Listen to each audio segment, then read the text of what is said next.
When I found an old envelope in my late uncle's desk, I thought it was nothing more than forgotten paperwork. But inside was the named me as a sole heir of what my mother swore never existed. Now every glance from my family feels like a knife in my back. And the worst part, I think they've been hiding this from me for years. My name is Ethan Walker. I'm 29, and until last spring, I thought my family was close. Not perfect, but solid. We lived in the same small town Oak Ridge, Virginia, where everyone knows everyone's business, whether you want them to or not. My uncle, Richard, had always been the odd one out. He never married, lived in a creaky old Victorian house at the edge of town, and had this weird mix of strict formality and secret warmth. He was also the only family member who seemed to truly listen to me growing up. When he died in April, it hit me harder than I expected. He'd been sick for months, but no one told me until 2 weeks before he passed. Mom just shrugged when I asked why. We didn't want to worry you. The funeral was quiet, almost rushed. No big speeches, no wake, just a short service, and then everyone scattered. 2 days later, I offered to help clear out his house. Mom insisted there was nothing of value and that she'd already sorted his important papers with Aunt Carol. But I knew Uncle Richard, the man never threw anything away without a reason. At 2:47 p.m. that Saturday, I was in his study, surrounded by dust and the faint smell of old tobacco, when I noticed something odd. The bottom drawer of his desk stuck halfway open. I yanked harder and found a manila envelope wedged in the back, brittle and yellowed with age. Inside was a single typed document. My breath caught as I read the header. Last will and testament of Richard Walker. Halfway down the page, my name appeared in bold. I leave the sum total of my estate, including the property at 17 Willow Lane, to my nephew, Ethan Walker. The signature was dated only 8 months ago. The sound of footsteps creaked behind me. I turned, clutching the will in my hands, and saw my mother standing in the doorway, her face pale, her lips pressed in a thin, hard line. She didn't even look at the paper before saying, coldly, "Put that back. You weren't supposed to find it." I froze, the will still in my hand. "What do you mean I wasn't supposed to find it?" I asked. Mom stepped into the study, shutting the door behind her. The old brass latch clicked, and suddenly the room felt smaller. She didn't answer right away, just stared at me like I was a kid caught sneaking cookies. "That's not the real will," she said finally, her tone clipped. "It's outdated. Your uncle changed his mind before he passed." I glanced back at the date, 8 months ago. "Outdated? Mom, this is practically brand new." She crossed her arms, eyes narrowing. "Ethan, you have no idea how complicated things were. Your uncle wasn't in his right mind." That hit me wrong. Uncle Richard had been sharper than anyone I knew, even while sick. I could almost hear him scolding her for saying that. "Who has the real will then?" I pressed. She hesitated. "Aunt Carol does, and it leaves everything to the family trust. It's better this way, less messy." I knew what family trust meant, my mother controlling the money. Always her. Always in charge. At 4:12 p.m. I left the house with the envelope tucked under my jacket, ignoring her calls after me. My hand shook the whole drive home. 3 days later, Aunt Carol called. "Ethan, sweetheart, I heard you found something in your uncle's desk." Her voice was sugary sweet, but I could hear the tension underneath. "We really should meet and discuss it." We met at Maple Diner, the kind of place where the booths are sticky and everyone's coffee cup is always half full. Carol slid into the booth across from me, wearing too much perfume and that fake smile she'd perfected over the years. She didn't waste time. "I'll give you $20,000 to hand over the will, no questions, no lawyers." I had almost laughed. Uncle Richard's house alone was worth at least $300,000, not counting whatever else he'd owned. "Why?" I asked. "Why hide this?" Her smile faltered. She leaned in, whispering, "Because if you push this, things will come out about Richard, things you don't want to know." Before I could respond, I noticed movement by the counter. My cousin Tyler was standing there, phone in hand, clearly recording us. And he was smiling. Tyler slipped his phone back into his pocket like he'd just won a bet. "What the hell are you doing?" I asked, my voice louder than I intended. A couple at the next booth turned to look. "They're just making sure I've got proof," he said, smirking. "In case you try to play the victim later." Aunt Carol didn't even flinch. She sipped her coffee like we weren't having the most surreal conversation of my life. "Tyler," I said, trying to keep my voice steady, "why are you involved in this?" He slid into the booth beside her. "Because Mom and I actually earned what's in that trust. We've been taking care of Grandpa, dealing with family bills, handling Uncle Richard's mess. You show up after the funeral thinking you're entitled to everything. That's not what this is," I shot back. "This is about his wishes. He wrote them down, signed them." I tapped the manila envelope in my jacket. Tyler leaned forward, lowering his voice. "You don't know the half of it. If you push this, you're going to regret it." I stared at him, my pulse thudding in my ears. Was that a threat? He grinned, stood up, and walked out without answering. That night, I couldn't shake the feeling that I was being watched. Around 11:38 p.m., I saw headlights pause outside my apartment for way too long before driving off. The next morning, Mom showed up at my door without warning. Her makeup was perfect, her voice unnervingly calm. "We can fix this," she said. "Sign a statement saying the will is invalid, and I'll make sure you get something from the trust. 25,000, that's fair." "Fair?" I laughed bitterly.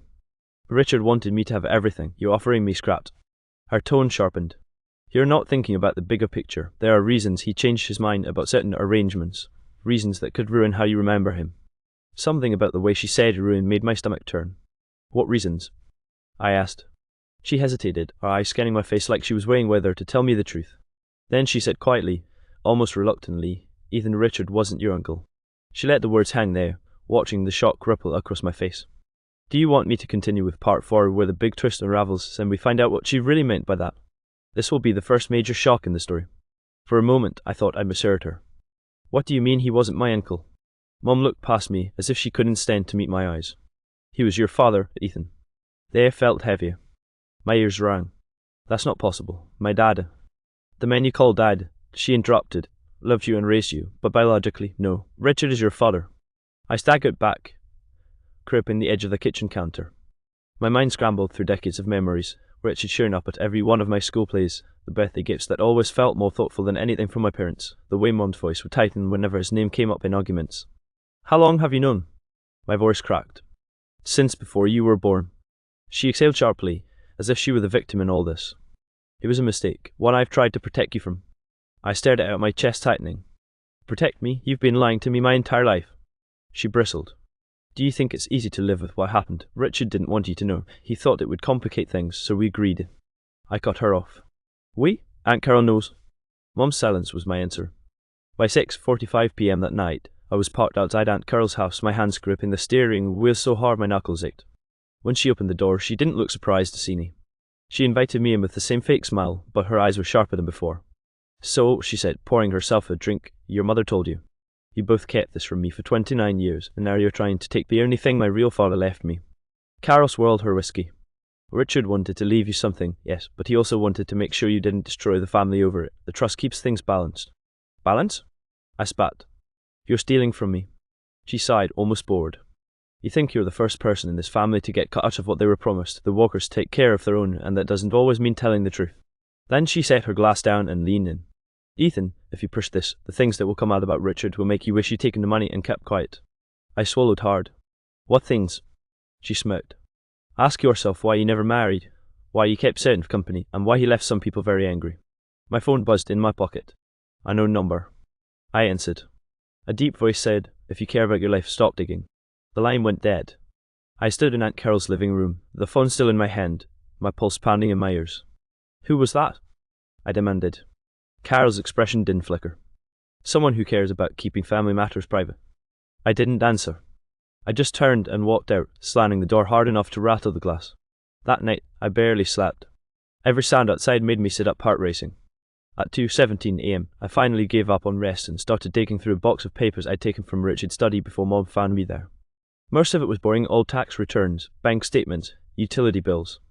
But then I found a faded blue folder labelled private in thick black marker. Inside were photocopies of wire transfers, the large ones sent to accounts in New York, Boston, and one in Prague. Each payment was between $25,000 and $75,000, and they were all marked as consulting fees. But Richard wasn't a consultant. I searched the names on the accounts. One belonged to a man named Victor Hale, a name I didn't recognize, but which turned up in old newspaper articles about real estate fraud and intimidation cases from the early 2000s. Why would my uncle and my father be sending money to someone like that? The next day, I decided to confront Mom again. She was in the kitchen, making tea like nothing had happened. "Who's Victor Hale?" I asked, laying the folder on the counter. Her hand froze mid-pour. "Where did you get that?" "Van told me." She set the kettle down slowly.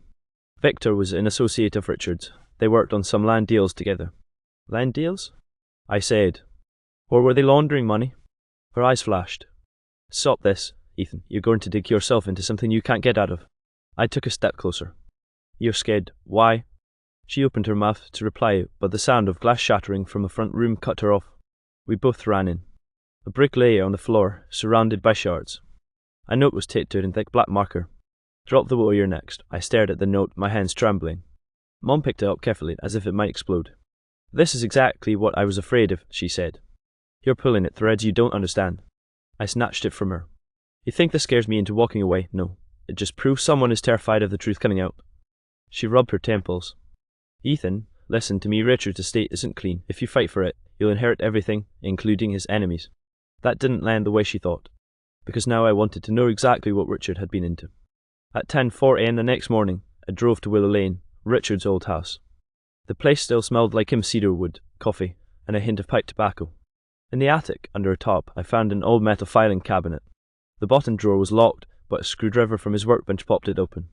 Inside were more wire transfer receipts, but this time the amounts were staggering, one for $250,000, another for $400,000. Alongside them was a list of names and addresses, many crossed out in red pen. One name jumped out: Tyler Walker, my cousin. Next to his name was a number, $50,000, and the word advance. I snapped the photo with my phone and headed out. That evening, I confronted Tyler at his apartment. You took money from Richard, I said, shoving my phone in his face. He didn't deny it. Yeah, I did. He owed me. Owed you for what? Tyler smirked. For keeping quiet about certain business deals he didn't want the family to know about. What kind of deals? Before he could answer, his phone buzzed. He looked at the screen, and his face drained of colour. Without a word, he grabbed his jacket and left, brushing past me like I wasn't even there. I checked the text flashing on his phone before the screen locked. Walker's kid is asking questions. Shut him up before Monday. Tyler's door slammed behind him, leaving me standing there with my heart hammering. The message was clear. I had less than 3 days before someone decided to shut me up. I drove straight to the Oakwood police station. If my family wanted to play dirty, I'd make sure there was an official record of everything. I handed over copies of the will, the wire transfers, and the threatening note. The officer on duty, a tired-looking man named Detective Harris, skimmed through the papers, his brow furrowing. You know this implicates some serious people, right? He said. Good, I replied. Because they've been threatening me for a week. On Monday morning, the investigation had already rattled the family.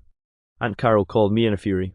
You think you're smart. The second this gets to court, everything Richard did will be public. His reputation, your mother's, even yours. That's fine, I said flatly. I'd rather lie with the truth than your lies. She hissed something under her breath and hung up. That afternoon, Harris called me in. We had a break. One of the accounts your father Richard was funding, it belonged to Victor Hale, alright. But here's the thing, Hale's been under federal investigation for years. They've been waiting for someone on the inside to hand them something solid, and you just did. I felt a strange mix of relief and dread. So what happens now? He leaned back. Now, the feds move in, and your family's about to get very uncomfortable. The fallout was immediate. By Wednesday, the trust was frozen, Aunt Carol was subpoenaed, and Tyler was questioned for over 6 hours.